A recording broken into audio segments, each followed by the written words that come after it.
When was the last time someone touched you not out of duty, not out of habit but with real desire? You're over 60, they say sex is over, love is a memory, and you're supposed to just accept that. But what if I told you, your most intimate, most soul-shaking moments might still be ahead of you? This isn't about fantasy, this is about truth, about reclaiming your body, your heart, your right to feel alive again. If that strikes a nerve, like, subscribe, and share this.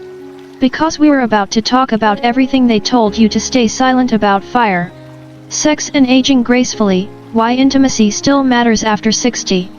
Part 1, Reclaiming Connection, the truth about sex in later life. Breaking the silence. Sex after 60. For many, even hearing those words spoken aloud feels like crossing a boundary society has quietly drawn. We live in a world that glorifies youth, vitality, and physical perfection, often forgetting one essential truth: intimacy does not have an expiration date. As we grow older, our bodies may change, but our need for connection, tenderness, and love remains just as alive, if not deeper than ever before. The silence around sex and aging has done a great disservice to millions. Many people in their 60s, 70s, and beyond find themselves questioning: is it still normal to want this? Am I too old to feel desirable? What if I've lost the ability to be intimate? Let me reassure you, you are not alone, and more importantly, you are not broken. The desire for intimacy, physical and emotional, is part of being human, no matter the age. In this article, we'll explore the emotional and biological dimensions of intimacy after 60, dispel harmful myths, and help you understand why this stage of life may be the most meaningful time to rediscover intimacy, not in spite of age, but because of it. Section 1, The Emotional Landscape of Intimacy After 60. As we age, many of us become wiser, more compassionate, and more attuned to the quiet currents of our inner lives. This emotional maturity, born of lived experience, creates fertile ground for deep, soulful connection. In your 20s, intimacy might have been about passion, novelty, and discovery. In your 40s, it might have shifted to stability, compromise, and shared responsibilities. But after 60, something remarkable can happen. Intimacy becomes less about performance, and more about presence. This is when intimacy moves beyond just the body and enters the heart. It's in the way you hold someone's hand during a medical appointment. It's in the warmth of sharing coffee on a quiet morning. It's in the unspoken comfort of lying side by side in the silence, knowing that this person sees all of you and stays. In these moments, love matures. It sheds its need for validation and becomes rooted in understanding, patience, and authenticity. Paradoxically, it is often in later life when we finally become free to express our desires without shame, without fear of judgment, and without rushing. There is no timeline anymore, no expectations to meet. What remains is a desire to be seen, heard, and touched gently, sincerely, deeply. Section 2, Dispelling the Myths, the Truth about Aging and Sexuality. Let's be clear, aging changes the body. Hormonal shifts, chronic conditions, medications, and physical fatigue can all influence libido and function. But none of these mean that intimacy must end. Instead, it means intimacy evolves. Yet myths persist. Let's confront some of them. Myth number 1, older people aren't interested in sex. Fact, studies show that many people over 60 remain sexually active and interested. The desire may become less urgent or frequent, but often, it becomes more emotionally meaningful. Myth number 2, sex has to be like it was when I was young. Fact, aging brings physical changes, but that doesn't make sex worse, just different. Many older couples report that sex becomes slower, more intentional, more communicative, and deeply fulfilling. Myth number 3, if I can't perform like before, I've failed. Fact, intimacy is not a performance. It's a connection. Even if penetration is difficult or impossible, touch, closeness, and shared pleasure are still very much available and often more appreciated. Section 3, How Aging Enhances Emotional Intimacy. Here's the beautiful paradox: while physical energy may decline with age, emotional sensitivity often heightens. This opens the door for a more soulful kind of intimacy, one that may have been harder to access in the rush of earlier life. After 60, many people have more time to devote to their relationships. are more self-aware, and better at expressing what they want, feel less pressure to conform, freeing them to explore pleasure more openly, are less reactive, meaning they can navigate emotional challenges with more grace. These changes create space for a kind of emotional nakedness that may have been elusive in youth. In later years, vulnerability no longer feels like weakness, it feels like trust. It becomes a gift you offer to someone who has earned the right to receive it. You begin to ask not just, "Do you want me?" but, "Do you see me, even now?"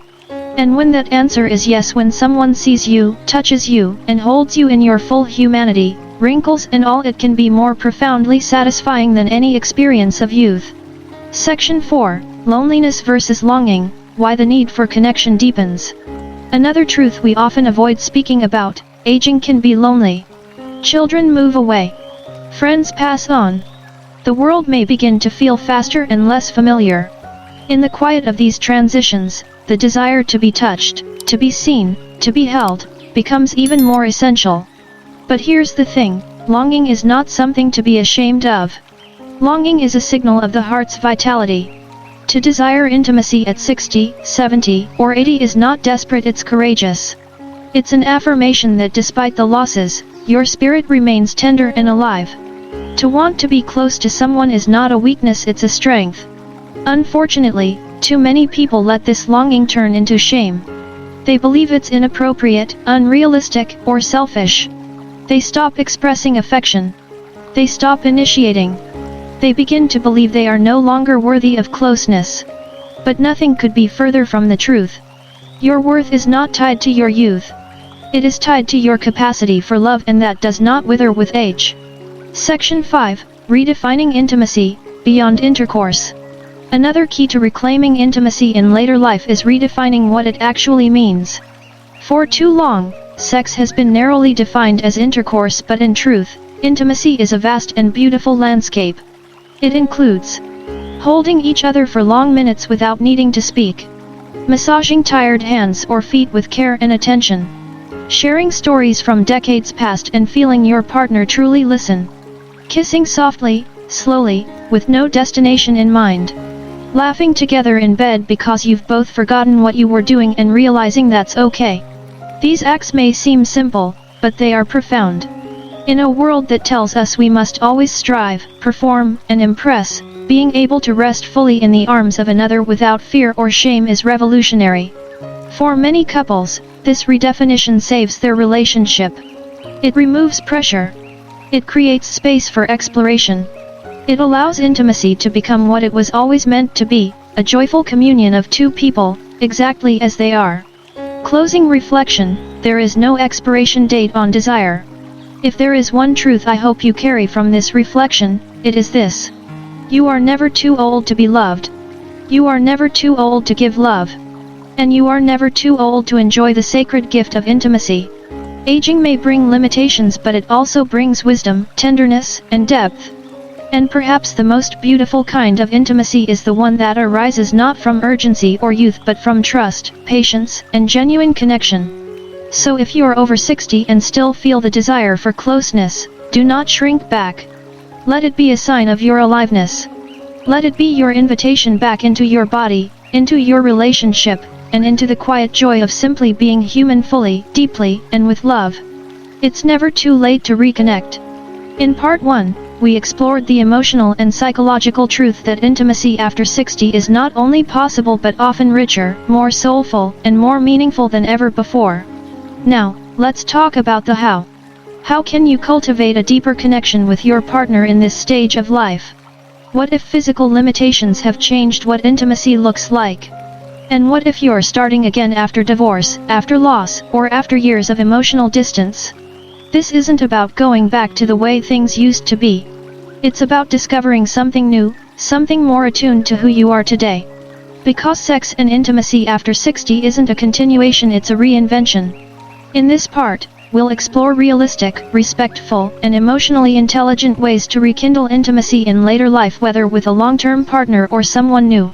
1. Begin with communication, the courage to speak openly. For many couples, decades of routine and unspoken assumptions have created a quiet distance. Add to that the taboos around aging and sexuality, and it's no surprise that many people go years without having an honest conversation about their intimate needs. But communication is the first step toward connection. Tell your partner how you're feeling, not just about sex, but about closeness, touch, and your evolving desires. Talk about what has changed in your body, and ask about theirs. Share your worries honestly. I'm afraid you don't find me attractive anymore, or I miss the way we used to hold each other. These conversations don't have to be heavy. In fact, the more warmth and vulnerability you bring, the more they become invitations rather than confrontations. It may feel awkward at first, but the truth is, intimacy can't flourish without language. When you speak with love, curiosity, and patience, you invite your partner to do the same. And in that space, something new can begin. To create rituals of touch that aren't goal-oriented. One of the most damaging myths about intimacy is that it must always go somewhere. But especially after 60, touch should be its own reward. Try this: set aside 15 minutes a day just to hold, stroke, or cuddle each other with no agenda. No performance. No pressure. Just the pleasure of contact. Why does this matter? It lowers stress and blood pressure. It increases oxytocin, the bonding hormone. It reconnects you emotionally before anything physical even begins. For many older couples, these gentle rituals reignite trust, helping to rebuild a sense of emotional safety that may have gone quiet over the years. Even if sex isn't possible or desired at that moment, these moments create a foundation for future intimacy. They say, "I'm still here. You still matter to me. I still want to feel close to you." 3. Embrace new forms of pleasure. Aging may change the way your body responds, but it also opens the door to a more exploratory kind of intimacy. Here are a few ways to think outside the old models. Slower is better. As sensation and stamina shift, slowing down not only helps the body but deepens emotional connection. Erotic massage. Using oils or lotions, a slow, deliberate massage can become a deeply sensual experience with or without intercourse. Mutual exploration. Rediscover each other's bodies with fresh curiosity.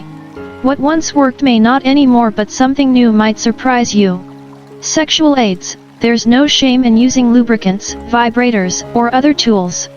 In fact, they're often essential allies in post-menopausal or post-prostate intimacy. Remember, pleasure is not defined by performance. In fact, later life sex often becomes more sensual precisely because it is less scripted. It becomes about presence, laughter, and shared delight, not perfection. 4. Address physical changes with compassion, not shame. It's normal for your body to feel unfamiliar as you age. Hormones change. Skin thins. Erections may take longer. Vaginal dryness may increase. But these aren't failures, they are natural transitions. The key is to approach them not with embarrassment, but with compassion and adaptation. For men, erectile dysfunction, ED, can feel like a loss of identity, but it's more common than you think. Medications like Viagra or Cialis can help, but so can broader definitions of intimacy. Talk to your doctor. You are not alone. For women, menopause can bring dryness and lower libido, but vaginal moisturizers, hormone therapy, or non-hormonal lubricants can greatly improve comfort and desire. And often, once emotional safety is restored, libido follows. Also, don't hesitate to consult a sex therapist, pelvic floor therapist, or urologist/gynecologist who specializes in aging. These professionals can help you regain confidence and expand your toolkit for pleasure. Because again, there is no right way to be intimate. There is only what feels good, safe, and loving between you and your partner. 5. Heal from the past to make room for the present. Some people arrive at later life carrying the emotional wounds of past relationships, betrayals, disconnection, or years of unspoken hurt. These experiences can harden the heart and make intimacy feel risky. But here's a truth worth sitting with. The ability to be intimate now depends on your willingness to let the past soften. You don't need to forget. You don't need to pretend it didn't happen. But you do need to ask, am I still carrying anger or fear that keeps me from showing up fully now? This is where forgiveness of self and others becomes a sacred act. Not for their sake, but for yours. When you let go of past resentments, you clear space for tenderness. You let go of scripts and make room for a new kind of story, one where you get to be met, held, and known for who you are today, not who you were, or what you lacked. 6. Start over even if you've been together for decades. It's never too late to start again. Whether you've been married for 40 years or are in a new relationship at 65, the invitation remains the same. Approach each other like it's the first time. Ask each other, what makes you feel most loved these days? Revisit memories of when you first met, what drew you in, what made you laugh. Experiment with simple dates, cooking together, dancing in the living room, stargazing in silence. Let go of the idea that you should already know everything. In fact, curiosity is the greatest aphrodisiac. Ask your partner what they're discovering about themselves lately. Share what feels vulnerable for you now. Let your relationship evolve. Because the truth is, the most enduring relationships are not based on static knowledge but on endless rediscovery. 7. Rediscover intimacy within yourself. Sometimes the most profound intimacy begins alone. If you're single, widowed, divorced, or in a relationship where your partner is no longer available, remember this. You are still worthy of sensuality, of love, and of care. Practices like mindful self-touch or self-massage, movement and breath work to reconnect with your body, erotic reading or audio that inspires your imagination. Simply taking time to notice what makes your body feel alive again. These are not acts of desperation. They are acts of self-love. And they keep your connection to your own desire alive. Because ultimately, the foundation of intimacy, whether with another or within, is not about performance. It's about presence. Closing reflection, let love be your legacy. Too many people reach their final decades believing that their time for love has passed. But that's simply not true.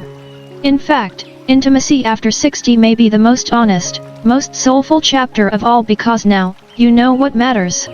You know what it means to stay, to forgive, to grow, and to cherish moments not for how exciting they look but for how deeply they are felt. If you've read this far, perhaps a quiet voice inside you is whispering, I want this again. I miss being touched. I want to feel close. Let that voice be your guide. Not your shame. Not your age. Not your past. Just that voice, the one that says, I am still here. I am still worthy of love. Because you are. Always. Love after the storm. There is a unique kind of silence that follows loss. Whether through death, divorce, or long years of emotional distance, the absence of intimacy can feel like a quiet erosion of the self. You wake up one morning and realize no one has touched you in years. Not with tenderness. Not with recognition. Not with the language of presence. And yet, somewhere within you, there is still a longing. Not for youth. Not for fantasy. But for real closeness. For someone who sees you not as you once were, but as you are now. Wrinkled, wiser, perhaps wounded, but still open. Still worthy. Still capable of love. This part is for you if you've known loss, if you've lived through loneliness, and if you're wondering whether love can ever find its way back to you. The answer is yes. But it may look different than you expect. And it begins with something deeper than dating advice. It begins with a reawakening of the soul. One mourning the old before embracing the new. Before we can truly receive love again, we must first make peace with what we've lost. This is not about moving on. It's about making room. Grief is not an obstacle to intimacy, it is part of the process. If you've lost a spouse, the grief is not just for the person, but for a shared identity, we, us, our home, our bed, our rituals. You must let yourself mourn not only who they were but who you were with them. Likewise, if you've endured divorce or separation, the grief may be tangled with betrayal, disappointment, or shame. You may ask, how did I not see the signs, or why wasn't I enough? The first step toward future intimacy is forgiveness, not always of them, but of yourself. Forgiveness is not forgetting. It is letting go of the burden of self-blame, so you can walk forward lighter. Because love, real love, requires space. And grief, fully honored, is what clears the path to embracing your sexual self again without apology. It may surprise some, but many people over 60 feel a powerful resurgence of desire not despite aging, but because of it. Why? Because for the first time in decades, you may have freedom. From raising children. From the pressures of being the perfect spouse. From societal expectations of who you're supposed to be. Now, you can finally ask. What do I want? What touches me, literally and emotionally? What makes me feel alive again? Your sexual self is not a memory. It is a living, breathing part of you. But like any muscle, it may need to be awakened gently. This might mean buying lingerie or sleepwear that makes you feel sensual for yourself. Listening to romantic music and allowing your body to move again. Simply placing your hand on your own chest, and saying, "This is still mine. I still belong to me." You are not selfish for wanting touch. You are not foolish for missing closeness. And you are not broken if you desire again after loss, after heartbreak, after years of silence. You are beautifully, unmistakably human. 3. When and how to begin again. When is the right time to date again? Only you can answer that. There is no moral clock ticking. Some begin again after a year. Some wait 5 or 10. Some never date again and still rediscover intimacy through close friendship, spiritual practice, or deep self-love. But if something in you stirs an interest, a curiosity, even a whisper, then it may be time to open the door. Start simply. Not with expectations of romance, but with the courage to connect. Join a book club or local art class. Try an online dating platform designed for mature adults. Say yes to a coffee invitation, even if your heart races. Remember, you are not dating to replace what was lost. You are dating to rediscover who you are now and who you might become with someone new. You don't owe anyone a performance of youth. You don't need to hide your wrinkles, your story, your scars. The right person will find beauty in all of it. For the fear of rejection and the power of vulnerability. One of the greatest obstacles to dating later in life is not lack of opportunity, it is the fear of rejection. What if I'm not attractive anymore? What if they only want someone younger?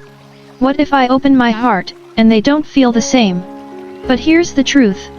Vulnerability is your superpower. At this stage of life, you're no longer playing games. You've loved, lost, failed, and survived. Your honesty is not a liability, it is your light. When you show up as yourself with sincerity, warmth, and dignity, you attract those who are tired of the superficial and hungry for the real. Let someone see your joy. Let them see your awkwardness, too. Let them see the trembling in your voice when you say, "It's been a long time since I've done this." Because those moments, the ones that feel most tender, are the exact moments that spark genuine connection. 5. Intimacy with a new partner, slower, softer, deeper. Physical intimacy later in life may take a different shape, but that's not a loss. That's an invitation. Slower, more intentional touch. Longer conversations before the first kiss. A focus on emotional safety before sexual exploration. You no longer need to rush. You're not chasing time. You are, instead, savoring. Many older couples find that sex becomes less about performance and more about presence. More laughter. More exploration. Less pressure. You can talk about what you like. You can pause. You can adapt. You can simply lie together, skin to skin, and whisper old songs into each other's shoulders. This is not a lesser kind of love. This is the luxury of mature passion. Not quantity but quality. Not perfection but presence. 6. Redefining what love means now. One of the quiet revolutions of aging is that we begin to question the stories we were told. That love must look like fireworks. That sex must be wild to be real. That marriage is the only valid form of commitment. But now, you have permission to define love on your own terms. Maybe you want companionship without cohabitation. Maybe you want deep emotional connection, but no physical intimacy. Maybe you want sensuality without long-term commitment. You get to choose. You get to ask. You get to design a relationship that fits your life, not one that squeezes your heart into someone else's mold. Love at 60, 70, 80 can be astonishingly honest. And that honesty is what makes it sacred. 7. When love is found, say yes, even if it scares you. Sometimes, after all the waiting and wondering, love shows up. And you may be tempted to run. Because it's easier to protect your heart than to risk it again. Because loss has taught you how to endure but not always how to receive. Because joy, after sorrow, can feel too bright to trust. But I urge you. Say yes anyway. Say yes to holding hands again. Say yes to learning someone's morning rituals. Say yes to the awkward first kiss, the long phone calls, the quiet nights of shared tea and slow music. Say yes, even if your knees ache. Say yes, even if you're not sure where it's going. Because love is not just about youth. Love is about courage. And it takes extraordinary courage to love again, knowing what you know now. But when you do, when you let yourself be seen, known, and cherished once more, something in you returns to life. Something you thought was gone forever begins to bloom again. Final reflection, you are not too old for love. You are not too old to be kissed like it matters. You are not too old to laugh until your ribs ache in bed with someone who adores you. You are not too old to be held on your hardest days or desired on your softest ones. You are not too old for wonder. For intimacy. For goosebumps. For whispered secrets at midnight. For a love that makes the world feel new again. If you've known loss, know this, you are not broken. You are simply open. Open to healing. Open to rediscovery. Open to loving not as a return to the past, but as a sacred step into your radiant, vibrant now.